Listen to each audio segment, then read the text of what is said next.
દંડવત કરતા જાય છે સોમનાથ લગભગ જોઈ શકો છો તમે।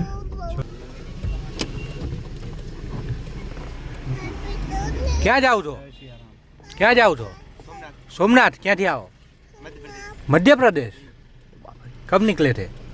22 महीने हो गए 2023 2023 को।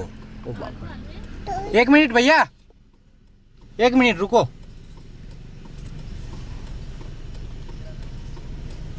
चलो આમ તો તો દ્વારકા આવી રહ્યું આ કંઈક એવી ફિલિંગ આવે છે ને જાણે કેરળમાં આવી ગયા હોય ને એવું લાગે છે। જય જોવો તો નારિયેલી દેખાય છે આખા હાઈવે ઉપર। એટલી મસ્ત લુક આવે છે હાઈવે ઉપર। ચાલો જવા દો ભાઈ, આપણે કાઢી લ્યો। જય માતાજી બા। હવ રસ્તો એટલો ગજબનો લાગે છે ને, પછી કેવું લાગે છે આમ રસ્તો સોનું ડ્રાઈવ કરવાની કેવી મજા આવે એ બીજી વાત કર બીજી। હે એટલે તને ગાડી નહીં આવતો જો કાલના જેવું ના કરે, મહેરબાની કરે નોટા થવાનું છે બરોબર ના બરોબર ને ભાભી? ના યાર, આવી તમે ના ઇન્સાફી શું ના કરો છો મારા જોડે? મેં કશું ગુનો કર્યો છે એમ કહો તમે મને? તો મારી જોડે આવું કરો છો તમે વર્તન? હે હું ગુનો કર્યો તો તમે મારા જોડે આવું વર્તન કરો છો એમ કહો તમે? બે ખોલાઈને આવ્યો તો તને ઘેર મૂકી જવાનો હતો। પિયાઓને જુનાગઢ મૂકતા જઈએ આપણે પાછો। હે તમે બે શું તાલ કરો છો? એ તમે બે શું તાલ કરો? એ શું કરે છે? અરે શું કરે બેટા તું? સારું, તું શું કરું છું? ઓકે, કેરી ઓન ચાલો ભાઈ, હવે કેરી ઓન ને આપણે તરબૂચ ઓન કરીએ। અરે ચાલો જઈએ। બોલો ભાઈ, આજે ક્યાં આવ્યા તમે જમવા માટે? હા બરાબર। બટાકાનું શાક છે, મગ મસાલા છે, સેવ ટમેટા છે, ના રીંગણનો ઓળો છે, પાપડ છે, રોટલી છે, છાશ છે, ના આ બધું જ છે, આ બધું સંભાળો। જો પેલો અને ભાઈ જો, ચલો જમી લઈએ।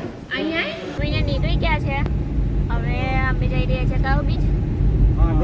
માધવપુર બીચ ઉપર જઈ રહ્યા છીએ। એ રસ્તામાં જ આવે છે દ્વારકા જતા, તો આપણે ત્યાં સ્ટે કરશું થોડી વાર, પછી આગળ દ્વારકા તરફ વધીશું। અને આજે અમને જમવાનું બહુ જ સરસ મળ્યું છે, મજા આવી ગઈ છે અમને જમવાની।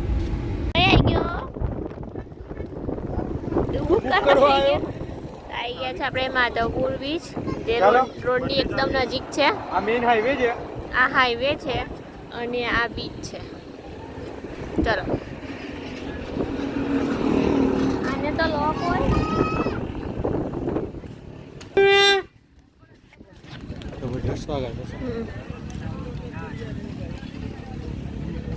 ઓહો હો, જો બોટ આવે જો।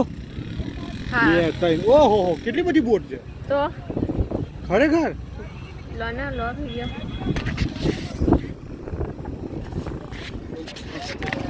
ચલો બેટા આગળ જઈએ ને આગળ। અહીં તો પાણી જ પાણી દેખાય, આગળ તો હું છે કશું ખબર જ નહીં પડતી। બસ અહીં જઈને પાણી બંધ થઈ ગયું। હે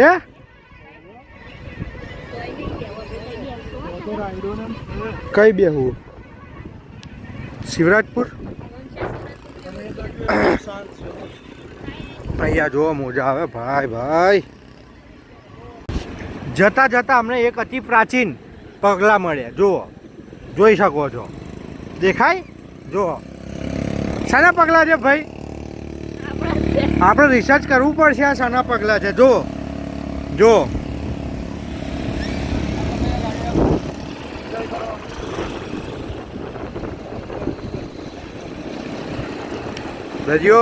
દરિયો મોજે દરિયો, બોલો દરિયાવાળા બેન।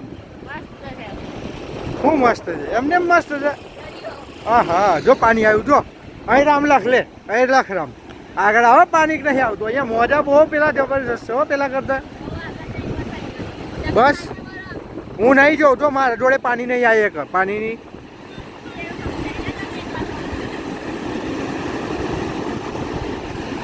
જો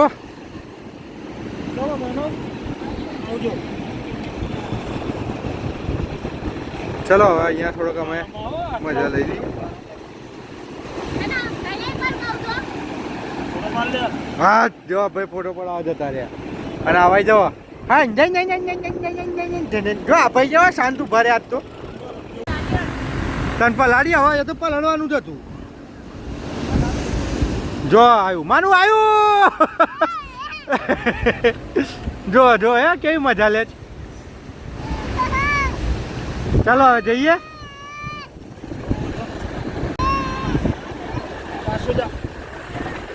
ઓહો ખાસું આવ્યું હા આ વખતે. પેલી હોળી જાય છે. કરું તું તું આ હાથ ધોવા ચોખ્ખું પાણી જમા કરો. હવે આટલા સુધી આવે તો જમા કરીશ ને તું. આ જો હે ખાડો કરે છે ખાડો. પાણી કેવું જમા થઈ જાય વારે નહીં લાગતી હો ફિલ્ટર પાણી થઈ જાય. આઈ જાય જાય જાય જાય આવ્યું.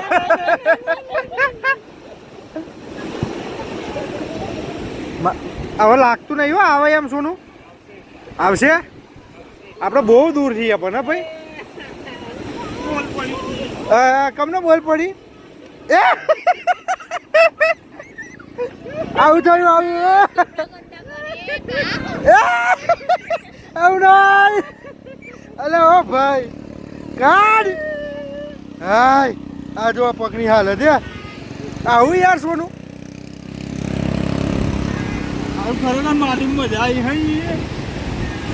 ચાલો મસ્ત ચોખ્ખો થઈ ગયો. માધવપુર બીચ એકદમ રોડની નજીક છે. જો અમે ગાડીમાં બેઠા છે તો અહીંથી દેખાઈ રહ્યો છે. જોરદાર નજારો છે અહીંયાનો. અને હવે અમે જઈ રહ્યા છીએ દ્વારકા, દ્વારકાધીશની નગરીમાં. દ્વારકાધીશની નગરીમાં હાલો હાલો. હલો. દરિયાની વચ્ચે જો શંભુ ભોળાનાથ બિરાજમાન છે. ने देखो ये रही पवन चक्की जो गोल गोल घूमती है, गोल गोल घूमती है. એનાથી શું થાય? બીજ ઉત્પન્ન થાય. પવન ચક્કી એકદમ નજીક છે રોડની. પોચા હનુમાનજીનું મંદિર આવી ગયું છે. માધવપુર બીચથી થોડુંક જ આગળ આવી એટલે અહીંયા 8-9 કિલોમીટર જ આગળ છે. 8-9 કિલોમીટરના અંતરે શ્રી મોજા હનુમાન દાદાનું મંદિર આવે છે. તો ચાલો આપણે ત્યાં જઈને દર્શન કરી આવીએ અને તમને પણ કરાવી દઈએ. આ છે બહારનો વ્યૂ અત્યારે જે તમે જોઈ શકો છો. અંદરલી લગભગ એન્ટ્રી છે નહીં કેમ કે ફોન સ્વિચ ઓફનું જ બોર્ડ આવે છે. તો જોઈએ હવે. બહુ ગજબનું છે આ. એકદમ જૂનામ જૂની કંઈક મૂર્તિ છે. જુઓ બાપ રે બાપ. અતિ પ્રાચીનથી અતિ પ્રાચીન જેવું લાગે છે ને પ્રિયા? ભાઈ અહીંયા તમે અવશ્ય આવો. બહુ જૂનું એટલે બહુ જૂનું. શંખ જુઓ શંખ અહીંયા બિછાયેલા છે. અહીંયા બિછાયેલા. આના ઉપર જે ડિઝાઇન બનાવી ને બસ જબરજસ્ત ડિઝાઇન. આ છે મોચા હનુમાનનું મેન મંદિર. ત્યાં પરમિશન છે નહીં પણ આ થોર કયા કહેવાય અમને જરૂર કમેન્ટમાં કહેજો. જોઈ શકો છો આ કયા થોર છે એ અમને કમેન્ટમાં જરૂર કહેજો. બીજી વખત બોલવું પડ્યું છે. અને બાકી અહીંયા તમને શંખે શંખ જ જોવા મળે છે. બીજું કંઈ છે જ નહીં. અહીંયા એવું કહેવાય છે કે ફ્રાન્સના કોઈ દીદી હતા જે 15-16 વર્ષની ઉંમરે અહીંયા આવી ગયા હતા અને અત્યારે અહીંયા આશ્રમ ચલાવે છે. ચલો બતાવીએ તમને અંદરનો નજારો બીજો. બાપ રે બાપ ગજબનો વ્યૂ આવે છે. ગજબનો. અહીંયા પ્રી વેડિંગ માટે ફોટોશૂટની પરમિશન ના આપે. જોકે લગભગ બગીચામાં આપે છે જો એટલે જબરજસ્ત વ્યૂ આવે. અહીંયા શંખે શંખ જ છે. જ્યાં જોવો ત્યાં શંખ. બોલ ખરેખર મજા આવે એવી જગ્યા છે. હા ભાઈ નહીં આ જો અહીંયા જઈને સુઈ જવાનું હિંચકે ખાવાનું. ઓહો હો હા હવે સ્લાઇડર અથોરિયા આયા. આ બહુ એન્ટિક વસ્તુ છે. હા થોર જ છે. આ થોર છે. આ થોર છે. આ કેળ છે. આ તો ખબર છે. જોઈ લો. આ પણ કંઈક પ્રાચીન છે હે હા બહુ જૂનું પ્રાચીન બધું મૂકેલું જ છે અહીંયા તમે આ જે પથ્થર ને બધું જોશો ને તો આ જો આ શિલાલેખ કંઈક છે શિલાલેખ તો ના કહેવાય જય શ્રી રામ લખેલું છે પણ હવે આ પથ્થર જે માતાજી ભગવાન જે હોય જોઈ શકો તમે અને આ ગાળા છે જૂના જમાનાના આ એક આશ્રમ છે અને એ આશ્રમના પેલા માતાજી છે જો ગણપતિ બાપા આ ગણપતિ બાપા હે હા આખા એમાંથી ડાયરેક્ટ એ કરેલા છે પેલી બાજુ પણ છે એક અંદર અહીં જો આ જો આમાં કોઈ લગભગ છે ને પ્રિયા રિકન્સ્ટ્રક્શન નહીં કરેલું જો આ જે છે ને આ બધું ઓરિજિનલ છે હા હા હા હા આ બધું આખું એવું છે અમુક જગ્યાએ એવું લાગશે તો તમને સ્પીડ કરીને બતાવી દઈશું પણ કંઈક અલગ જ લાગ્યું આ જગ્યાએ આવીને અમને હા હવે કંઈક છે અહીંયા શું છે કંઈ નોટિસ છે નહીં એવી બધી શાંતિવાસ કે રેડિયો ભજના એ રેડિયો ચાલુ ઓકે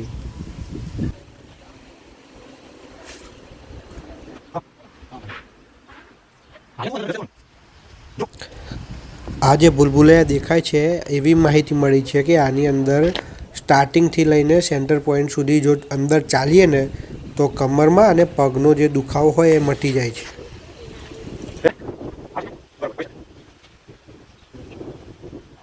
મોજા હનુમાન દાદાના મંદિરથી દર્શન કરીને નીકળી ગયા છે જો તમે માધવપુર બીચથી દ્વારકા તરફ જઈ રહ્યા હોય તો વચ્ચે જ રસ્તામાં 8 કિલોમીટર અંતરે આવે છે માધવપુર બીચથી તો ત્યાં જરૂર એકવાર વિઝિટ કરજો અહીંયા એવું કહેવામાં આવે છે કે ફ્રાન્સના કોઈ રાણી છે કે રાણી નહીં તો કોઈ માતાજી એવા અહીંયા ફ્રાન્સના કોઈ માતાજી છે અહીંયા માતાજી મતલબ અહીંયા માતાજી એવું કહે છે એમને હા એ 15-16 વર્ષના 15-16 વર્ષના હતા ત્યાંના અહીંયા જ છે અને હજી પણ અહીંયા છે જ અને એમને અહીંયા આશ્રમ સ્થાપિત કર્યો છે અને અંદર બહુ જ મસ્ત બધું જૂનવાણી બધું સાચવી રાખેલું છે તો એકવાર જરૂરથી વિઝિટ કરજો અને હવે આપણે જઈ રહ્યા છીએ દ્વારકા તરફ એટલે જે એક વિઝિટ થશે પોરબંદરમાં જો કંઈ જોવાલાયક સ્થળ હશે તો આપણે ત્યાં રોકાશું ફર્સ્ટ ટાઈમ કંઈક અલગ ઝાડ જોવા મળ્યા છે આ રોડ ઉપર મતલબ આ જ પહેલી વખત પણ અહીંયા આટલું ટ્રાવેલિંગ કર્યું ને તો આ રીતના જે ઝાડ હોય ને એ પહેલી વાર આવા જોવા મળ્યા છે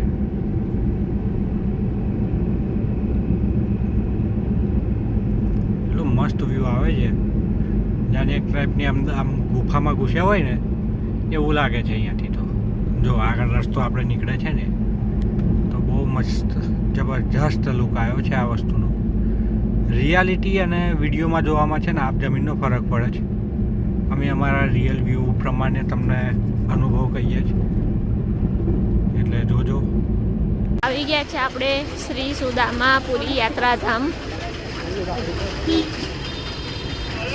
આ છે સુદામા મંદિર અને આ છે સુદામાની લક્ષ 84 પરિક્રમા અંદર ફોન લઈ જવાની મનાય છે એટલે હું બહારથી બતાવી દઉં છું વ્યૂ તમને કૃષ્ણ સુદામાની ભાઈબંધી જોઈ શકો છો આવું સ્ટેચ્યુ છે અહીંયા ગાડી મૂકેલું અને જોડે જોડે ગાય પણ છે જે એમની પ્રિય છે ચલો હવે જઈએ અહીંયા સ્ટેચ્યુની તરફથી આવીએ એટલે મંદિર છે અને સાક્ષી ગોપાલનાથ મહાદેવ અને એની બાજુમાં જ છે સુદામા કુંડ ચલો તો હવે સુદામા મંદિરના દર્શન કરી બહાર આવતા જો કંઈક આવો વ્યૂ પોરબંદરનો છે આમ જૂનામાં જૂના ઘરો છે અહીંયા ગાડી અત્યારે ગાડી પાર્ક કરી એ પણ જૂનું કંઈક હા આમ ગાડી પાર્ક કરી છે અહીંયા પણ અહીંયા હા કિલ્લો હશે કે મહેલ હશે ખબર નહીં પણ એ પણ એકદમ જૂનામાં જૂનું જ છે પોરબંદરથી સુદામાજીના મંદિરમાં દર્શન કરીને નીકળી ગયા છીએ હવે જઈએ છીએ દ્વારકા પવન ચક્કી કેવી ફરે છે કેવી રીતે ગોળ ગોળ ફરે એવું ફરે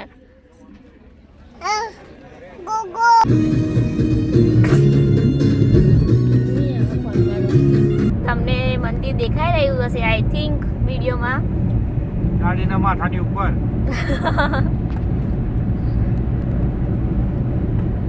જેમ જેમ નજીક જઈશું એમ મંદિર મોટું થશે. હા એમ નહીં કહેતી કે આપણે નજીક જઈશું. ના તો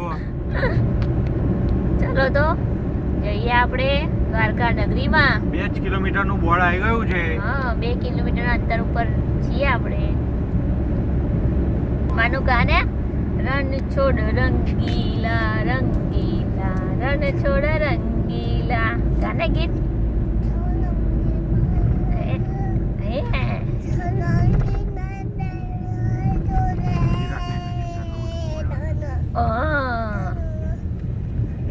સામે દેખાઈ રહ્યું છે દ્વારકાધીશનું મંદિર છે.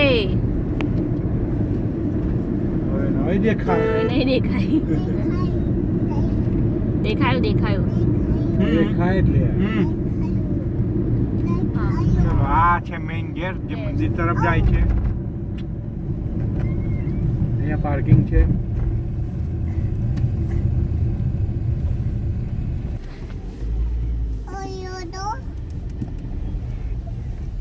બોલો પહોંચી ગયા છીએ દ્વારકામાં. અત્યારે જઈએ છીએ પાર્કિંગમાં, તો તમને બતાવી દઈશું આગળ. આવી ગયો છે મંચાવ સૂપ. ચલો ગરમા ગરમ પી લઈએ શરદીનું શરદી માટે. અને આ બે જો. તમે રિસર્ચ કરતા તમે ક્યાં કરે. ચલો ચલો હવે આપણે ચાલુ કરી દીધું છે ને, અને પૂરી કરી દીધું ચાલુ થતાની પહેલાં. તો જો આટલું મંગાવ્યું છે. આજે ચાઇનીઝ ઉપર છે, તો કાઠિયાવાડીને ગુજરાતીને આજે બ્રેક મારી દીધી છે, કેમ કે બહુ ખાધું છે. હવે જોઈએ કાલે પણ શું ખાઈએ. ચલો તો જમી લઈએ.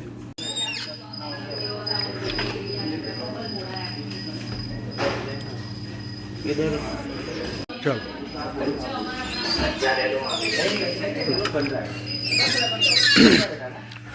આખું અંદરનું ઇન્ટિરિયર છે. બહાર નીકળતા અહીંયા વેઇટિંગ રૂમ આવે છે. અહીંયા જો હાઉસફુલ જેવું હોય એ ટાઈમે તમે વેઇટિંગ કરી શકો છો. અહીંયા મસ્ત એક ગાડીઓ પાર્કિંગ એ બધા માટે છે. અહીંયા દ્વારકાધીશ ઢાબા આખું બોર્ડ મારેલું છે મસ્ત. જો એક ફ્રેન્ડલી તમને રિવ્યૂ આપું છું. અમે મંગાવ્યું હતું મંચુરિયન હતું, ફ્રાઈડ રાઈસ હતા, દાલ તડકા હતા અને મંચાવ સૂપ હતું. એમાંથી મંચુરિયનનો જે સોફ્ટીનેસ હતું ને બોલના, એટલું સોફ્ટ હતું ને કે જેને દાંત ના હોય ને ઇન શોર્ટ એ પણ ખાઈ શકે છે. અને ફ્રાઈડ રાઈસમાં એકદમ વિધાઉટ ઓઇલ ફ્રી, બિલકુલ ઓઇલ નહીં, નોર્મલી જે પ્રમાણે ટેસ્ટમાં જોઈએ એ પ્રમાણે જ હતું. અને દાલ તડકામાં જે તડકાનો જે સ્પંચ આવવો જોઈએ ને એક ટાઈમનો તડકો જે જાયકો, એટલું મસ્ત હતું ને, તો મજા આવી છે જમવાની. અને બિલ પણ મતલબ એની પ્રાઇસ ને એ બધું અફોર્ડેબલ છે. તો તમે એક વખત જ્યારે દ્વારકા આવો તો મસ્ટ વિઝિટ પ્લેસ છે. અહીંયા રૂમ્સ પણ અવેલેબલ છે અને રહેવા માટે અને જમવા માટે બંનેની સુવિધા બહુ મસ્ત આપે છે. અહીંયા જે ઓનર છે એમનો સ્વભાવ પણ જોરદાર છે, ફ્રેન્ડલી છે. તમે એક ટાઈમે થોડી વાર એમની સાથે ઊભા રહીને એમને વાતચીત કરી શકો છો. એમની જોડેથી તમે થોડુંક ગાઈડ પણ લઈ શકો છો કે અહીંયા શું ફરવાનું છે. અમને પણ ગાઈડ કર્યા છે. તો એક્સપિરિયન્સ બહુ મસ્ત રહ્યો છે. ફ્રેન્ડલી રિવ્યૂ આપે છે. કોઈ આમાં કોઈ જાતનું પ્રમોશન કે એવું કંઈ કર્યું નથી. તો જ્યારે દ્વારકા આવો ત્યારે ઓખા રોડ જે આવે છે બેટ દ્વારકાવાળો રસ્તો, એ રસ્તા ઉપર જ આ હોટલ છે. પ્લસ કે અહીંયાથી 15 કિલોમીટર તમે આગળ જશો ને તો 15 કિલોમીટર પર એમની આ સેમ બ્રાન્ચ છે. તો ત્યાં પણ તમને આ જ ટેસ્ટ મળશે એવું કાકાની ગેરંટી અમને સ્પીચ આપી છે. તો મસ્ટ વિઝિટ કરશો તમે જ્યારે આવો ત્યારે.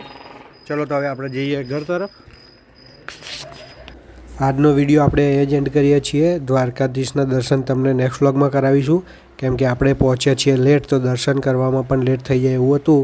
તો નેક્સ્ટ વિડીયોમાં જોજો.